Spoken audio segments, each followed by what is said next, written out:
maraming nalulungkot at hindi talaga kaya pang tanggapin ng mga bagay-bagay na ito dahil sa dalawang mag-love team na si Jomar at Carla.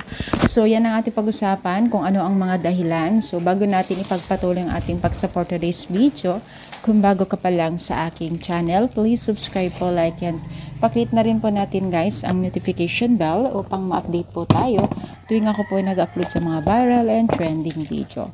So alam niyo ba guys na itong Team Kalingap talaga naman pong hindi naman nila talaga totally ginusto yung mga kaganapan. Pero actually guys, maraming nalulungkot sa dalawang mag-love team dahil namimiss na daw nila di umano ang kaganapan o episode po ng dalawang mag-love team na si Jomar at Carla. So, gustong-gusto na nilang mapanood o mabigyan pa ng more episode po sa dalawang ito.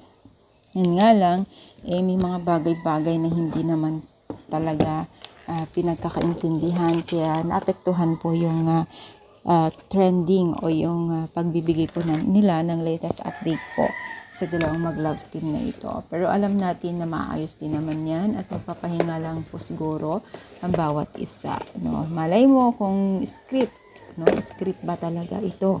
Diba? Ganda nga kung script, no? Parang prank sa atin. Diba? So, tuloy lang po ang pag-support natin sa kanila. So, kaya sana supportahan din po natin silang lahat, no? Araw-araw natin panoorin ang Team Kalingap, no? So, syempre, isa yan sa atin kasi tayo din ang kanilang susi sa pag-angat, no? Tulungan lang. So, ano masasabi ninyo? Comment down, palike po ang ating video. Thank you so much, guys. More power, syempre. God bless all.